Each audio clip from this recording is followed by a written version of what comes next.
गतांग से आगे, छुआछूत आज भी जिंदा है, पार्ट 5। तत्पश्चात बच्ची को मैंने बोला कि पानी और गुण ले जाकर अंदर घर में रख दो। उसने कहा, चाचा जी आप ही पी लीजिए ना।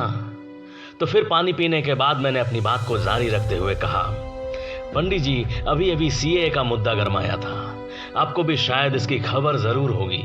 आपको बता दूं कि एंटी सीए की मुहिम में पूरा दलित समुदाय दलित संगठनों के माध्यम से मुसलमानों के साथ सीए के खिलाफ खड़ा हो गया था।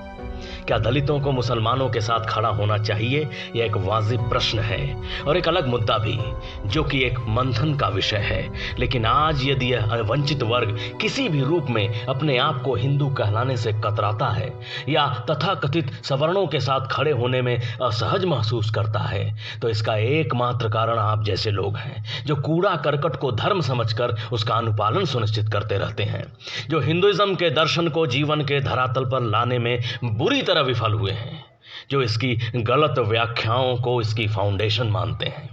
हिंदुइज्म बुरी तरह असफल हुआ है आप जैसे लोगों के कारण।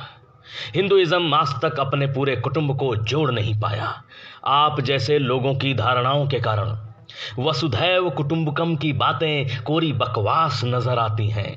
यद्यपि मैं इसको एक विराट दर्शन मानता हूं और अपने निजी जीवन में इसका अनुसरण भी करता हूं, जिसकी समझ मुझे मेरे पिता के जेनेटिक गुणों से मिली हुई है। मगर आप जैसे लोग इसको असफल बनाने में कोई कोर कसर नहीं छोड़ रहे हैं, जो अंततः इसके सर्वनाश का कारण भी बन सकता है।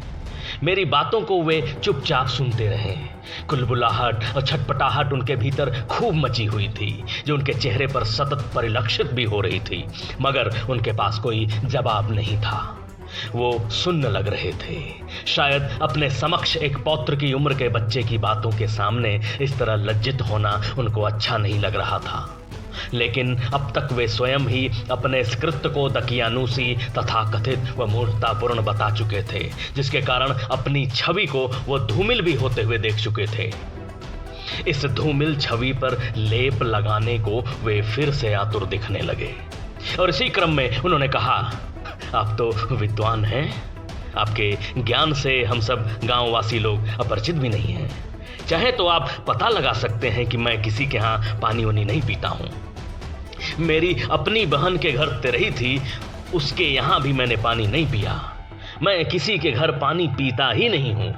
हमारे धर्म में जो क्रियाकांड है आज उनको कोई मानता नहीं है, उनको कोई तवज्जो नहीं देता। लोग इन सब आचरणों के भीतर की बात नहीं जानते। आज के नए लोग बड़े अज्ञानी किस्म के लोग हैं। इस पर मैंने कहा, पंडित जी गाड़ी को आप पुनः गलत ट्रैक पे ले जा रहे हैं।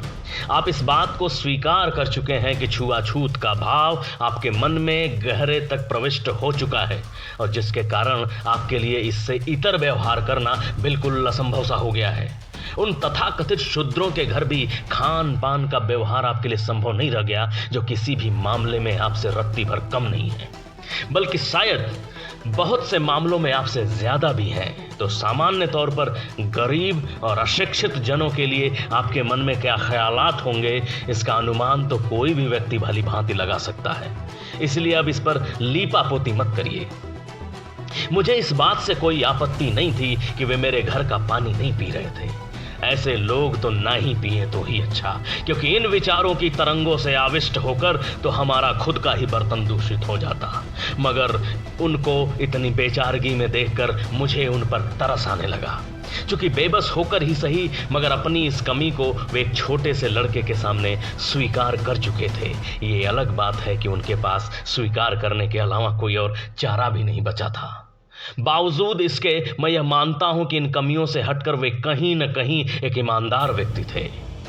लेकिन ऐसी दिमाग की क्रिया प्रणाली को मुझे समझने में दिक्कत होती है, जिसमें एक व्यक्ति दूसरे व्यक्ति के घर का पानी नहीं पी सकता, क्योंकि वही व्यक्ति तथाकथित शूद्रों से अपने घर का काम करवाता है, उनसे सामान वगैरह अपने घर तक पहुंचवाता है और उन्हीं व्यक्तियों से अपने लिए अनाज की खेती करवाता है, उनकी साफ सफाई करवाकर अपने लिए उपलब्ध करवाता है।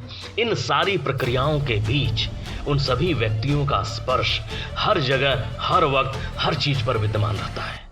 तब इन छुआछूत के परिपोषकों को शूद्रों का स्पर्श नहीं दिखाई देता है क्या? जिस हवा को एक तथाकथित शूद्र अपनी श्वासों के भीतर अभी लेता है, उसी को तो कुछ ही देर बाद, कुछ ही क्षण बाद ये तथाकथित महाजन भी अपने भीतर लेते हैं। छुआछूत में इतनी दृढ़ता से विश्वास करने वाले लोगों को तो हवा का भी परित्याग कर देना चाहिए। इनके भीतर कुंडली मारे बैठी छुआछूत रूपी सांप की अंतिम परिणति आत्महत्या के सिवाय और क्या हो सकती है?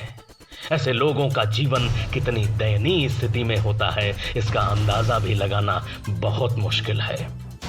इन्होंने एक ओर तो अपनी स्वयं की स्थिति को बद से बदतर बना रखा है और दूसरी ओर अपने समाज, अपने धर्म, अपनी जाति, अपना देश, सबका हाल बेहाल कर डाला है। आज के लिए इतना ही।